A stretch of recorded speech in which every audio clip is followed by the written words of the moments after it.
Beef കായക്കറി ഉണ്ടാക്കുന്ന video ആണ് ചെയ്യുന്നത്. അതിനായിട്ട് 1.5 കിലോ ബീഫ് നന്നായിട്ട് കഴുകി വൃത്തിയാക്കി എടുത്ത് അതിനുശേഷം ഒരു പാത്രം ചൂടാക്കാൻ വെച്ച് അതിലേക്ക് ആവശ്യത്തിന് വെളിച്ചെണ്ണ ചേർത്ത് കൊടുത്ത് ഇതിലേക്ക് 1 ടേബിൾ സ്പൂൺ ഇഞ്ചി വെളുത്തുള്ളി പേസ്റ്റ് ചേർത്ത് കൊടുക്കുക. 1 ടേബിൾ സ്പൂൺ ചതച്ച മുളക് ചേർത്ത് കൊടുക്കുക. അത് നന്നായി വഴറ്റി വന്നതിന് ശേഷം ഇതിലേക്ക് അരിഞ്ഞു വെച്ചിരിക്കുന്ന മീഡിയം സൈസ് 4 സവോള അരിഞ്ഞ് വെച്ചിരിക്കുന്നത് ചേർത്ത് കൊടുക്കുക. ആവശ്യത്തിന് ഉപ്പ് ചേർത്ത് കൊടുക്കുക. നന്നായിട്ട് ഇളക്കി കൊടുക്കുക. സവാള അടച്ച് വെച്ച് വേവിക്കുക. ഒരു പാത്രത്തിലേക്ക് 2 ടേബിൾ സ്പൂൺ എരിവുള്ള മുളക് പൊടി, 2.5 ടേബിൾ സ്പൂൺ മല്ലിപ്പൊടി, 1/2 ടീസ്പൂൺ മഞ്ഞൾപ്പൊടി, 1 ടേബിൾ സ്പൂൺ ഗരം മസാല ചേർത്ത് കൊടുക്കുക. ഇതിലേക്ക് ഒരു നാരങ്ങ പിഴിഞ്ഞൊഴിക്കുക.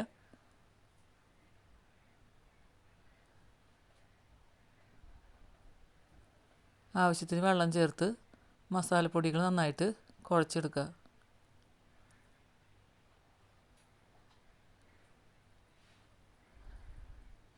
ഇതിലേക്ക് 1 ടേബിൾ സ്പൂൺ വെളിച്ചെണ്ണയും കൂടി ചേർത്ത് കൊടുത്ത് നന്നായിട്ട് കുഴച്ചെടുക്കുക.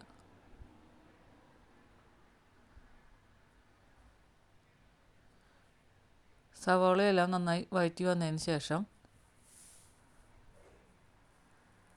ഇതിലേക്ക് കറിവേപ്പില ഇട്ട് കൊടുക്കുക. നന്നായിട്ട് ഇളക്കി കൊടുക്കുക.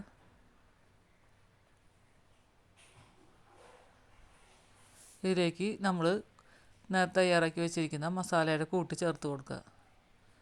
നന്നായിട്ട് മിക്സ് ചെയ്ത് കൊടുക്കുക.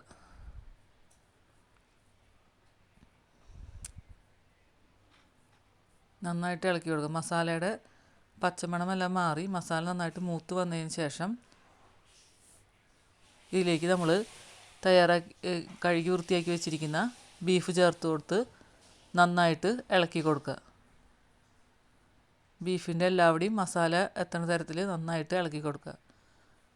അതിന് ശേഷം അടച്ചു വെച്ച് 2 മിനിറ്റ് വേവിക്കുക. ബീഫിൽ നിന്ന് നന്നായിട്ട് വെള്ളമൊക്കെ ഇറങ്ങി വന്നിട്ടുണ്ട്.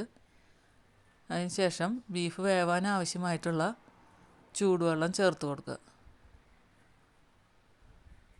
നന്നായിട്ട് ഇളക്കി കൊടുക്കുക.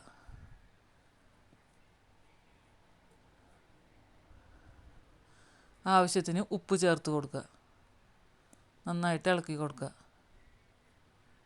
അടച്ചു വെച്ച് ബീഫ് നന്നായിട്ട് വേവിച്ചെടുക്കുക. ബീഫ് ഒരു 1/4 ഭാഗം വേവായതിന് ശേഷം ഇതിലേക്ക് അരിഞ്ഞു വെച്ചിരിക്കുന്ന കായ കഷ്ണങ്ങൾ ചേർത്ത് കൊടുത്ത് നന്നായിട്ട് ഇളക്കി കൊടുക്കുക. കായയ്ക്ക് ആവശ്യത്തിനുള്ള ഉപ്പ് ചേർത്ത് കൊടുക്കുക.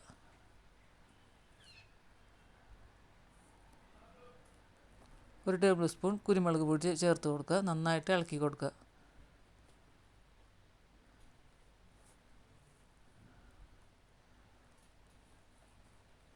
അടച്ചു വെച്ച് വേവിക്കുക.